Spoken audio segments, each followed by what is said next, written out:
ಎಲ್ಲ ನಾಮಗಳಿಗಿಂತಲೂ ಶ್ರೇಷ್ಠವಾದ ಯೇಸು ಕ್ರಿಸ್ತನ ನಾಮಕ್ಕೆ ಮಹಿಮೆ ಉಂಟಾಗಲಿ. ಹೌದು, ಕ್ರಿಸ್ತನಲ್ಲಿ ಪ್ರಿಯರೇ, ಸತ್ಯವೇದ ಈ ರೀತಿಯಾಗಿ ಹೇಳುವಂಥದ್ದಾಗಿದೆ. ದೇವರ ಪ್ರತಿಯೊಂದು ಮಾತು ಶುದ್ಧವಾದದ್ದೆಂಬುದಾಗಿ.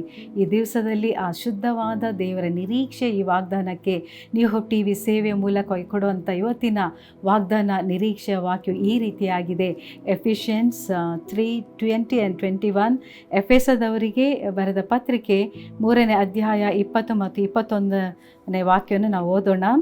ನಮ್ಮಲ್ಲಿ ಕಾರ್ಯ ಸಾಧಿಸುವ ತನ್ನ ಶಕ್ತಿಯ ಪ್ರಕಾರ ನಾವು ಬೇಡುವುದಕ್ಕಿಂತಲೂ ಯೋಚಿಸುವುದಕ್ಕಿಂತಲೂ ಅತ್ಯಧಿಕವಾದದನ್ನು ಮಾಡಲು ಶಕ್ತನಾದ ದೇವರಿಗೆ ಸಭೆಯಲ್ಲಿಯೂ ಕ್ರಿಸ್ತ ಯೇಸುವಿನಲ್ಲಿಯೂ ತಲತಲಾಂತರಕ್ಕೂ ಯುಗಾಂತರಕ್ಕೂ ಸ್ತೋತ್ರ, ಆಮೇನ್. ಹೌದು, ಈ ವಾಕ್ಯವನ್ನು ನಾವು ನೋಡುವಾಗ ಇದೊಂದು ನಮಗೆ ಪವರ್ಫುಲ್ ಆಗಿದೆ. ಮಾತ್ರವಲ್ಲ, ಒಂದು ನಮಗೆ ಆಶ್ವಾಸನೆಯನ್ನು ಭರವಸೆಯನ್ನು ಕೊಡುವಂಥ ಒಂದು ಇವತ್ತಿನ ನಿರೀಕ್ಷೆಯ ವಾಕ್ಯವಾಗಿದೆ. ಇಲ್ಲಿ ನಾವು ನೋಡುತ್ತಿದ್ದೇವೆ, ತನ್ನ ಶಕ್ತಿಯ ಪ್ರಕಾರ ನಾವು ಬೇಡೋದಕ್ಕಿಂತಲೂ ಗ್ರಹಿಸೋದಕ್ಕಿಂತಲೂ ಅತ್ಯಧಿಕವಾಗಿ ಮಾಡಲಿಕ್ಕೆ ಶಕ್ತನಾಗಿರೋ ದೇವರೆಂಬುದಾಗಿ ನಾವು ನೋಡುತ್ತಿದ್ದೇವೆ.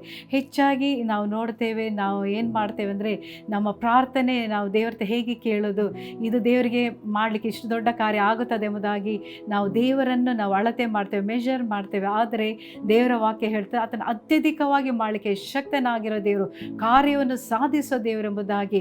ಒಂದು ವೇಳೆ ಮನುಷ್ಯರಿಂದ ಆಗಾದ ಕಾರ್ಯಗಳು, ವೈದ್ಯರುಗಳಿಂದ ಒಂದು ಕೈ ಬಿಡಲ್ಪಟ್ಟಂಥ ರೋಗಗಳು ಆಗಿರೋದಾದರೆ ದೇವರ ವಾಕ್ಯ ಹೇಳುತ್ತದೆ, ನಾವು ಬೇಡೋದಕ್ಕಿಂತ ಗ್ರಹಿಸೋದಕ್ಕಿಂತ ಅತ್ಯಧಿಕವಾಗಿ ಆತನು ಮಾಡಲಿಕ್ಕೆ ಶಕ್ತನಾಗಿರೋ ದೇವರೆಂಬುದಾಗಿ.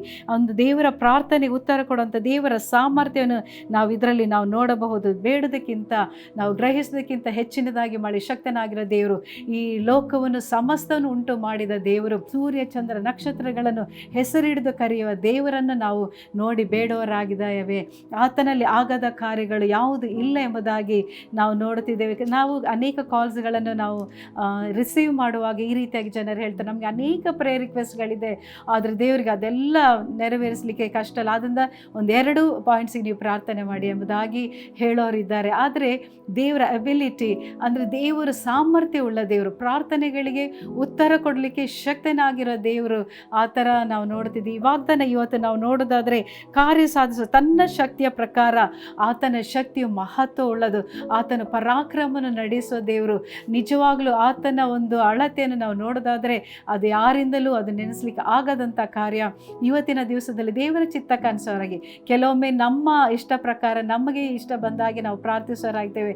ಹಾಗೆ ಅಲ್ಲದೆ ದೇವರ ಚಿತ್ತಕ್ಕೆ ಅನುಸಾರವಾಗಿ ನಮಗೆ ಅವಶ್ಯಕತೆಗಳು ಏನೆಂಬುದಾಗಿ ನಾವು ಬೇಡೋದಾದರೆ ಖಂಡಿತವಾಗಿಯೂ ನಾವು ಕೇಳೋದಕ್ಕಿಂತ ಅತ್ಯಧಿಕವಾಗಿ ಮಾಡಲಿಕ್ಕೆ ಶಕ್ತನಾಗಿರುವ ದೇವರಾಗಿದ್ದಾರೆ. ಇಂದಿನ ದಿವಸದಲ್ಲಿ ಒಂದು ವೇಳೆ ವೈದ್ಯರಿಂದ ಕೈ ಬಿಡಲ್ಪಟ್ಟಿರಬಹುದು, ವ್ಯಾಧಿಗಳು ರೋಗಗಳು ಆಗದೇ ಇರಬಹುದು, ಮನುಷ್ಯರಿಂದ ಮಾಡಲಿಕ್ಕೆ ಆಗದ ಕಾರ್ಯಗಳಿರಬಹುದು, ಒಂದು ವೇಳೆ ಮನುಷ್ಯರು ಸಹಾಯ ಮಾಡಿದ್ರು ಅದು ನಮ್ಮ ಸಾಮರ್ಥ್ಯಕ್ಕೆ ಅದು ಸಾಲದೇ ಇರಬಹುದು. ಆದರೆ ಯೇಸು ಕ್ರಿಸ್ತನನ್ನು ನೀವು ನೋಡಿ ಬೇಡೋದಾದರೆ, ನಂಬಿಕೆಯಿಂದ ನೀವು ಬೇಡೋದಾದರೆ ಖಂಡಿತವಾಗಿಯೂ ಈ ದಿವಸದಲ್ಲಿ ವಾಕ್ಯದ ಪ್ರಕಾರ ನೀವು ಎದುರು ನೋಡೋದಕ್ಕಿಂತಲೂ ಹೆಚ್ಚಾಗಿ ಆತನು ಮಾಡಲಿಕ್ಕೆ ಶಕ್ತನಾಗಿರೋ ದೇವರು. ಕೆಲವೊಮ್ಮೆ ನಾವು ಮನಸ್ಸಲ್ಲಿ ನೆನೆಸ್ತೇವೆ, ಅದು ಒಡನೆ ದೇವರು ಮಾಡ್ತಾರೆ. ಕೆಲವೊಮ್ಮೆ ನಾವು ಎಷ್ಟೋ ದಿವಸಗಳು ಪ್ರಾರ್ಥನೆ ಮಾಡ್ತೇವೆ, ಕೆಲವೊಮ್ಮೆ ಉತ್ತರ ಸಿಗದೇ ಇರ್ತದೆ. ಆದರೆ ಅದಕ್ಕೆ ಕಾರಣ ಇರಬಹುದು. ಇದರ ಸತ್ಯವೇದದಲ್ಲಿ ನೋಡ್ತೇವೆ, ಭಕ್ತನಾದ ಯೋಬನು ಈ ರೀತಿಯಾಗಿ ಹೇಳುತ್ತಾನೆ. 42ನೇ ಅಧ್ಯಾಯ 2ನೇ ವಾಕ್ಯವನ್ನು ನಾವು ನೋಡೋದಾದರೆ ದೇವರು ಹೀಗೆ ರೀತಿ, ನೀನು ಸಕಲ ಕಾರ್ಯಗಳನ್ನು ನಡೆಸಬಲ್ಲೆ ಅಂತಲೂ ಯಾವ ಸಂಕಲ್ಪವು ನಿನಗೆ ಅಸಾಧ್ಯವಲ್ಲವೆಂತಲೂ ತಿಳಿದುಕೊಂಡಿದ್ದೇನೆಂಬುದಾಗಿ ಈ ಭಕ್ತನಾದ ಯೋಬನು ಈ ರೀತಿಯಾಗಿ ಹೇಳುತ್ತಿದ್ದಾನೆ. ಆತನಿಗೆ ಸಕಲವನ್ನು ಮಾಡಲಿಕ್ಕೆ ಸಾಧ್ಯ ಎಂಬುದಾಗಿ ಸತ್ಯವೇದ ಹೇಳುತ್ತದೆ. ಸಕಲ ಕಾರ್ಯಗಳು, ಸಕಲ ಸಂಕಲ್ಪಗಳು ಆತನಿಗೆ ಅಸಾಧ್ಯವಿಲ್ಲ ಎಂಬುದಾಗಿ ನಾವು ನೋಡುತ್ತಿದ್ದೇವೆ.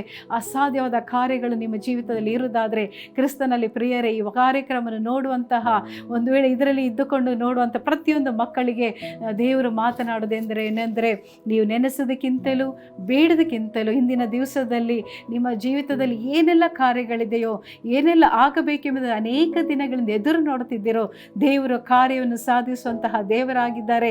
ಸರ್ವವನ್ನು ಸಮಸ್ತನುಂಟು ಮಾಡಿದ ದೇವರು, ಅದರಲ್ಲಿ ಭೂಮಿ ಅದರಲ್ಲಿರುವ ಸಮಸ್ತವು ಆತನದ್ದಾಗಿರುವಾಗ ಖಂಡಿತವಾಗಿ ಆತನ ಚಿತ್ತಕ್ಕೆ ನಮ್ಮ ಒಂದು ಸ್ವಂತ ಆಲೋಚನೆಗಳಿಲ್ಲದೆ ನಾವು ಬೇಡುವಾಗ ಖಂಡಿತವಾಗಿ ಮಾಡೋ ದೇವರಾಗಿದ್ದಾರೆ. ಕೆಲವೊಮ್ಮೆ ನಮ್ಮ ಸ್ವಂತ ಇಚ್ಛೆಗಳಿಗೆ, ಆಸೆಗಳಿಗೆ ನಾವು ಕೇಳುವವರಾಗಿದ್ದೇವೆ. ಅದು ಖಂಡಿತವಾಗಿ ಇರುವುದಿಲ್ಲ.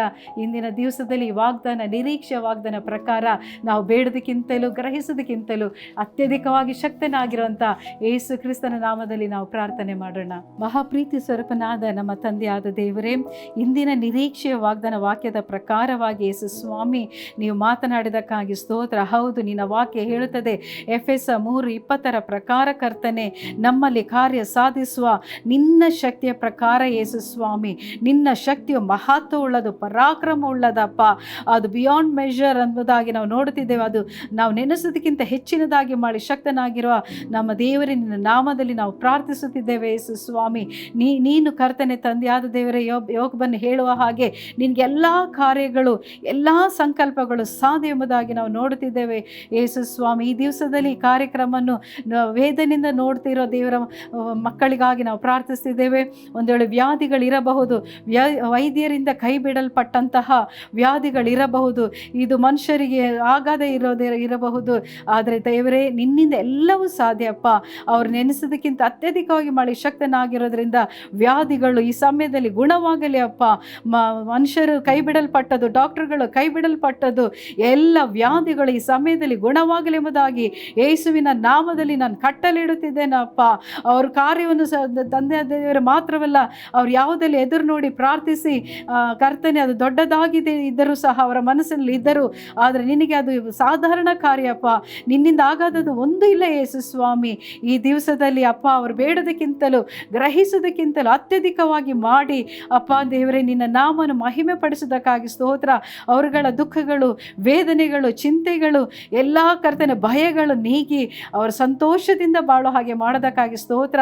ಇವತ್ತಿನ ದಿವಸದಲ್ಲಿ ಕಾರ್ಯಕ್ರಮ ನೋಡಿಕೊಂಡು ಪ್ರಾರ್ಥಿಸುವಂಥ ಪ್ರತಿಯೊಂದು ಕಾರ್ಯಗಳು ಒಂದು ವೇಳೆ ಇದು ನಡೆಯುತ್ತದೋ ದೇವರಿಗೆ ಇದು ಸಾಧ್ಯವೋ ಎಂಬುದಾಗಿ ಸಂಶಯದಿಂದ ಒಂದು ವೇಳೆ ಕಾರ್ಯಕ್ರಮದಲ್ಲಿ ಪ್ರಾರ್ಥಿಸುವುದಾದರೆ, ನನ್ನ ದೇವರಿನ ವಾಕ್ಯ ಇವತ್ತಿನ ನಿರೀಕ್ಷೆ ವಾಕ್ಯದ ಪ್ರಕಾರ ನೀನು ಅವ್ರ ಕಾರ್ಯ ಸಾಧಿಸೋ ದೇವರೆಂಬುದಾಗಿ, ಬೇಡೋದಕ್ಕಿಂತ ಹೆಚ್ಚಿನದಾಗಿ ಮಾಡಲಿಕ್ಕೆ ಶಕ್ತನಾಗಿರೋ ದೇವರೆಂಬುದಾಗಿ ಅವರು ಅರಿತುಕೊಂಡು ನಿಮ್ಮನ್ನು ಪ್ರಾರ್ಥಿಸಲಿಕ್ಕೆ, ಹೊಂದಿಕೊಳ್ಳಿಕ್ಕೆ ನೀವು ಸಹಾಯ ಮಾಡೋದಕ್ಕಾಗಿ ಸ್ತೋತ್ರ ಯೇಸಪ್ಪ. ಯೇಸುವೆ, ನಿನ್ನ ನಾಮದಲ್ಲಿ ಪ್ರತಿಯೊಂದು ಮಕ್ಕಳನ್ನು ಒಪ್ಪಿಸಿಕೊಡುತ್ತಿದ್ದೇನೆ. ಎಲ್ಲ ಕುಟುಂಬಗಳಲ್ಲಿ ನೀನು ಇಳಿದು ಬಂದದಕ್ಕಾಗಿ ಸ್ತೋತ್ರ. ಎಲ್ಲ ಕಾರ್ಯಗಳನ್ನು ನೀನು ಸಾಧಿಸುವುದಕ್ಕಾಗಿ ನಿನಗೆ ಸ್ತೋತ್ರ. ಅತ್ಯಧಿಕವಾದ ಕಾರ್ಯಗಳನ್ನು ಮಾಡಿ ಏಸಪ್ಪ ನಿನ್ನ ನಾಮನ ಮಹಿಮೆ ಪಡಿಸುವುದಕ್ಕಾಗಿ ಸ್ತೋತ್ರ.